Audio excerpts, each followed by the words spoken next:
पिछले टॉपिक में हम लोग पढ़े थे किसी भी प्रतिशत को भिन्न में बदलना है और किसी भी भिन्न को प्रतिशत में बदलना। पिछले टॉपिक्स में, पिछले वीडियो में हम लोग यही सब पढ़े थे।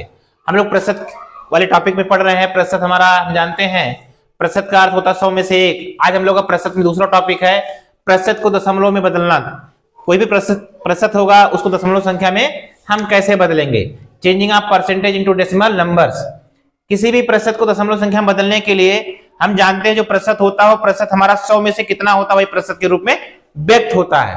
किसी भी प्रतिशत को दशमलव संख्या में बदलने के लिए प्रतिशत के संख्यात्मक मान में 100 से भाग देते हैं। किसी भी प्रतिशत को दशमलव संख्या में बदलने के लिए तो उसके मान को जो संख्यात्मक मान होगा उसको हम 100 से भाग दे देते हैं और जो प्राप्त हमारा भागफल होता है वही दशमलव संख्या के रूप में हमें प्राप्त हो जाता है। जैसे उदाहरण के लिए आपको दिखाते हैं हम 24% को दशमलव संख्या में बदलिए।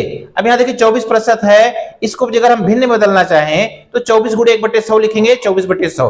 अब देखिए 24 को जब हम 100 से भाग देंगे, चूंकि हमारे पास नीचे 2 शून्य है, इसको जब दशमलव से भाग देंगे तो हमारे पास 0.24 2 शून्य होने की वजह से 2 अंक के बाद दशमलव लग जाएगा।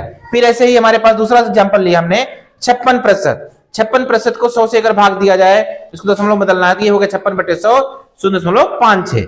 ऐसे ही 220% को बदलना है तो ये हमारा हो गया 2.20। ऐसे और अगर लगाना चाहें हम, मान लीजिए 354 लिख देते हैं 354%। इसको अगर भिन्न में दशमलव संख्या बदलना हो तो 354 गुणे 1/100 बराबर हो जाएगा 354/100 और ये हमारे पास होगा 3.5। ये हमारा भागफल प्राप्त होगा।